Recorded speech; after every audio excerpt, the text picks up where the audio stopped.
derajat di bawah minus, sampai bahkan ada seringkali 10 sampai 15 derajat di bawah minus. Tapi mereka bisa tinggal di sana. Yang tentu saja sebetulnya mustahil bagi tubuh manusia bisa tinggal di dalam es begitu.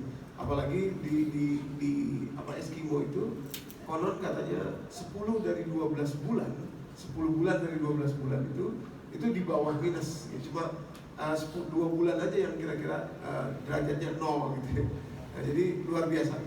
Rupanya dari penelitian itu dari Benjamin Wolf dan rekan-rekan, setelah diteliti kenapa mereka bisa tahan kayak gitu tinggal di sana itu, rupanya karena ada kebiasaan mereka menamai salju yang turun itu dengan nama-nama yang indah, nama-nama yang bagus, sehingga tanpa terasa istilahnya cognitive behavior mereka, perilaku kognitif mereka, kecerdasan mereka juga berubah, sehingga tubuh mereka juga bersiap untuk itu semua. Karena mereka mencintai, ada nama yang disematkan dalam salju yang turun, salju yang baru turun namanya apa gitu, salju yang drifting namanya apa, putri salju apa, dan lain sebagainya gitu. Itu mereka memiliki nama yang indah-indah, mereka sematkan nama yang bagus-bagus gitu, sehingga mereka pun bukan lagi bersahabat dengan dingin, tapi justru menantikan gitu. Sehingga tubuh mereka pun akhirnya berubah menjadi kuat luar biasa ya. Makanya kadang-kadang kalau orang Indonesia kita ke negeri yang ada saljunya gitu, karena kita sudah terbiasa di suhu yang tidak dingin, terus kita berapa dinginnya di sana. Ini sebenarnya sudah membuat lemah tubuh kita duluan gitu, sehingga nanti begitu kita sampai di tempat yang dingin kita nggak kuat. Singkat cerita, menamakan sesuatu yang penting sekali. Penelitian ini kemudian oleh dunia psikologi dikenal dengan istilah linguistic relativity.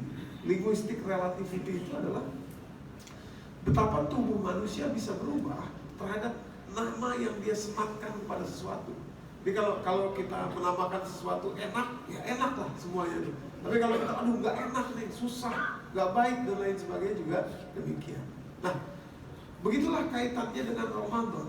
Maka judul kita malam hari ini tepat sekali, Ramadan bulan tarbiyah. Ternyata harus hati-hati kita menamakan Ramadan itu. Sudah saatnya kita juga agak kritis terhadap penamaan Ramadan sebagai bulan puasa. Kenapa? Karena Allah sendiri tidak menamakan Ramadan bulan puasa. Ini agak berbeda, jauh dampaknya nanti. Allah mengatakan begini, surat Al-Baqarah ayat 185. Penyebutan Ramadan hanya satu kali dalam Al-Quran, dari seluruh isi Quran, yakni 185. Di situ Allah mendefinisikan Ramadan. Ramadan itu apa sih sebetulnya? Definisinya bulan apa ya? Nah, kalimat Allah auzubillahi minasyaitonirrajim, syahrul Ramadan, bulan Ramadan, allazi unzila fil Quran. Bulan turunnya Quran. Titik. Bulan turun Quran Ramadan itu. Nah, bukan bulan puasa, ya. Bulan turun Quran. Lalu kalimat berikutnya masih menjelaskan tentang Quran. Syahrul Ramadan allazi unzila fil Quran huda linnas wa bayyinatin minal huda wal furqan. Ya. Allah secara spesifik menggambarkan ada 3 fungsi Quran yang mestinya Anda dapatkan dalam Ramadan itu, yakni petunjuk hidup, kemudian penjelasan rinci mengenai petunjuk detailnya mengenai petunjuk hidup, dan pembeda dengan yang lainnya, furqan. Lalu kemudian ada wakaf dalam ayat itu. Kalau dalam bahasa Indonesia koma, baru kemudian kalimatnya faman syahida minkum syahra falyasum. Fa-nya di situ namanya fa'atof, yang artinya sebab akibat. Maka kalimatnya, maka dari itu, kira-kira begitu. Kalau kamu jumpa bulan ini, kamu wajib berpuasa. Maka dari itunya apa? Karena bulan ini bulan turun Quran, makanya kalau Anda jumpa bulan ini, Anda wajib puasa. Itu fa-nya berlaku fa'atof. Faman syahida minkum syahra falyasum. Maka itu kalau kamu jumpa bulan ini, bulan apa? Namanya Ramadan, tapi definisinya apa? Bulan Quran, bulan turunnya Quran. Kalau kamu jumpa bulan ini, kamu wajib puasa. Kamu wajib puasa. Jadi puasa itu adalah alat untuk Al-Quran. Makanya kalau dinamakan bulan puasa, dulu saya menamakan bulan puasa, seolah-olah kita jadi puas dengan puasanya aja. Pencapaian tertingginya puasa. Mau tiduran kayak seharian gitu, ada masalah, yang penting puasa. Tapi sebetulnya puasanya bukan tujuan akhir. Puasa hanya alat saja supaya masuk Qurannya mudah. Kata Allah, ini bulan Quran, kalau kamu ketemu bulan ini kamu puasa. Ya. Maka itu bulan tarbiyah judulnya sekarang ini, malam ini. Itu tepat sekali. Sebab Al-Quran oleh Allah diturunkan untuk tarbiyah, pendidikan buat kita. Maka fungsi Quran tadi 3. Huda linnas, petunjuk hidup manusia. Petunjuk hidup itu luar biasa. Mesti kita tahu banget gitu. Masa kita kalau mengendarai kendaraan di Jepang misalnya, petunjuknya ada, gede di tengah jalan petunjuknya. Tapi pasti kita nggak ngerti ke arah mana dia menunjukkan kita. Sebab apa? Kita nggak tahu dia bilang apa. Huda linnas, huda itu kita mesti ngerti. Tadi dibacakan oleh Ustaz surat An-Naba, innalil muttaqina mafaza, hadaika wa a'naba wa kawa'iba atraba, dan seterusnya. Kalau kita nggak ngerti, kita hanya mendapatkan keindahan suaranya saja. Tapi begitu kita ngerti, kita tahu hudanya, petunjuknya. Sungguhnya orang bertakwa itu betul-betul merdeka. Innalil muttaqina mafaza. Apanya merdeka, padahal kita diatur oleh Allah. Gitu kan? Sholat, orang lagi tidur enak subuh, kita suruh sholat. Orang lagi enak makan siang, kita suruh sholat. Lagi sore, lagi nyantai-nyantai, kita suruh sholat. Maghrib sholat, isya sholat. Merdeka macam apa itu? Rupanya kemerdekaan yang sesungguhnya adalah ketika kita ikuti aturan itu. Sama seperti puasa. Orang enak makan, kok kita suruh puasa? Kata Allah, ini bulan Quran, kalau kamu jumpa bulan ini kamu puasa. Rupanya hadirin yang dirahmati Allah, berpuasa. Nanti silahkan di search, di Google, di AI. Ini sudah zaman yang enak, kita tinggal ketik aja muncul semuanya. Begitu seseorang berpuasa, ususnya mengeluarkan hormon namanya ghrelin. G-H-R-E-L-I-N, ghrelin. Hanya ada itu hormon dalam usus manusia ketika dia nggak makan, nggak minum, puasa. Nah, hormon ini sakti banget, luar biasa. Kesaktiannya ada beberapa, antara lain. Ini sebabnya kenapa bulan Quran suruh puasa. Bulan tarbiyah, ini Quran, masuknya Quran. Biar gampang masuk Quran, puasa. 1, hormon ghrelin tadi, ketika seseorang tidak makan, tidak minum, itu menumbuhkan sel-sel otak baru yang tadinya nggak ada. Namanya ghrelin, G-H-R-E-L-I-N. Orang nggak makan, nggak minum, puasa, dia hormon ghrelin diproduksi di ususnya, masuk ke otak, menumbuhkan sel otak baru. Makanya kata Allah, ini bulan Quran. Kalau kamu jumpa ini, kamu puasa supaya mudah, gampang masuk Quran ke sel otakmu yang baru. Puasa, tarbiyah, pendidikannya Quran. Masuknya Quran apa? Huda, petunjuk. Wabayinatin minal huda, penjelasan rinci mengenai petunjuk, dan furqan, pembeda. 1 itu. Yang kedua, silakan nanti dicek, diketik di Google, AI, dimanapun, silakan. Yang kedua, hormon ghrelin ketika orang puasa tadi membuka bagian otak di otak kecil, namanya hippocampus. Hippocampus bagian otak, di otak kecil, di belakang, cerebellum dari otak kecil. Hippocampus. Hormonnya G-H-R-E-L-I-N, membuka bagian otak hippocampus. Nah, apa fungsi hippocampus ini? Ada 14 fungsi. Salah satu yang utama, fungsi hippocampus tadi mengubah short term memory menjadi long term memory. Memori jangka pendek itu bisa berubah jadi memori jangka panjang kalau hippocampusnya kebuka. Singkat cerita, ketika orang puasa, otaknya jadi cerdas. Sebab masuknya informasi akan kesimpan di bagian otaknya hippocampus dalam waktu lama. Maka itu tadi kata Allah, ini bulan Quran. Kalau kamu ketemu bulan ini, kamu puasa, wajib puasa. Biar apa? Biar gampang masuknya Quran. Gampang masuk. Udah lintas, udah gitu. Bagian ketiga dari otak manusia yang terbuka ketika head ghrelin-nya banyak adalah bagian otak medial prefrontal cortex. Ini nama aja, gak usah dipusingin namanya. Medial prefrontal cortex, disingkat MPC. Itu di tengah. Bagian otak apa itu? Bagian otak yang menjudge, menilai social perception, persepsi sosial. Bagaimana orang melahirkan persepsi sosial terhadap orang lain adanya di medial prefrontal cortex.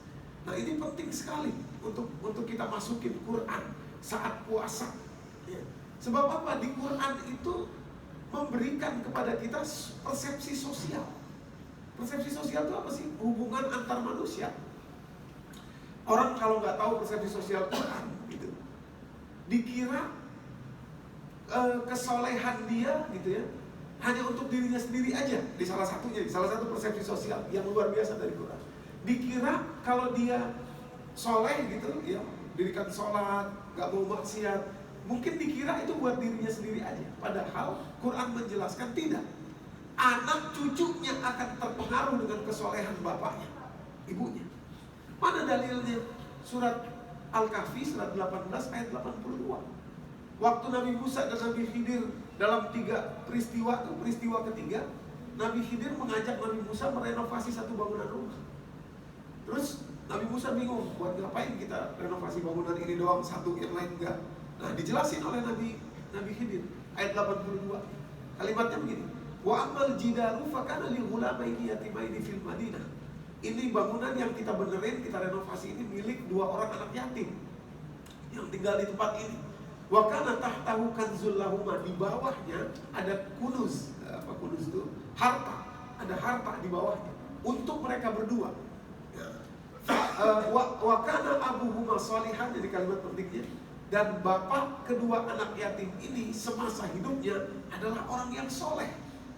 Fa arada rabbuka, fa-nya fa'atof seperti tadi. Maka karena bapaknya soleh, fa arada rabbuka ayyukhrija kanzahuma, maka Rob kamu berkehendak, kata Nabi Khidir kepada Nabi Musa, untuk menjaga harta yang anak yatim ini punya agar keluar di waktu yang tepat untuk mereka berdua. Makanya kita diutus oleh Allah ngejagain ini anak yatim.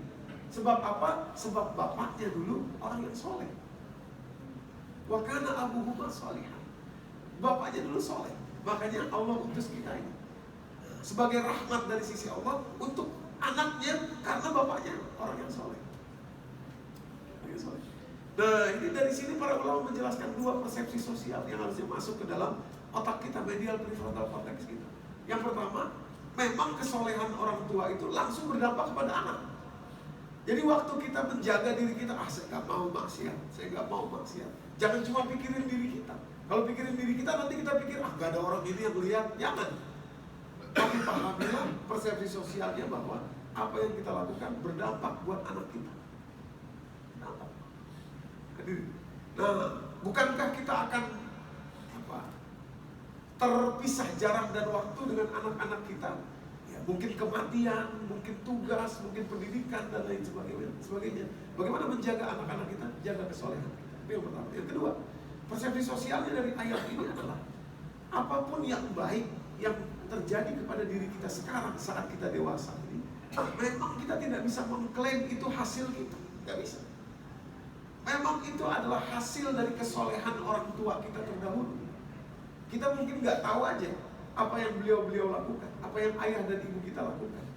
Ibu kita mungkin selalu jaga sholat malamnya, mungkin kita nggak tahu, mungkin kita nggak lihat. Tapi karena itulah kemudian ada kebaikan untuk kita sekarang.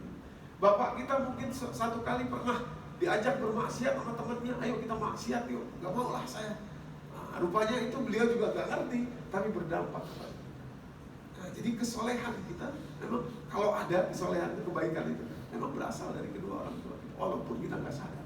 Jadi sudah sangat layak, sudah sangat patut kita mendoakan beliau, karena semua yang baik yang ada dalam diri kita sekarang itu berasal dari kesolehan. Nah, hadirin yang dirahmati Allah, inilah tarbiyah, pendidikan, supaya persepsi sosial kita berubah, supaya kita sadar apa yang sebenarnya yang Al-Quran ajarkan kepada kita, supaya gampang masuknya kata Allah puasa, berpuasa, supaya Qurannya mudah masuk. Jadi dalam kita berpuasa itu masukkan persepsi-persepsi Al-Quran, hudan linnas wa bayyinatin minal huda wal furqan, sehingga menjadi dia bulan tarbiyah. Mudah-mudahan memberikan manfaat bagi kita semua. Puasa Ramadan kita baru mulai, ada yang mungkin sudah 3 hari, ada yang mungkin baru 2 hari gitu ya. Tapi kita baru mulai sehingga masih panjang arena kita ke depan memanfaatkan betul-betul Ramadan yang Allah berikan kesempatan tahun ini untuk menjadi bulan tarbiyah, bukan sekedar bulan puasa, tapi bulan Al-Quran yang karenanya kita diperintah puasa. Mudah-mudahan memberikan manfaat bagi kita semua. Mohon maaf lahir batin. Billahi taufiq wal hidayah. Wassalamualaikum warahmatullahi wabarakatuh.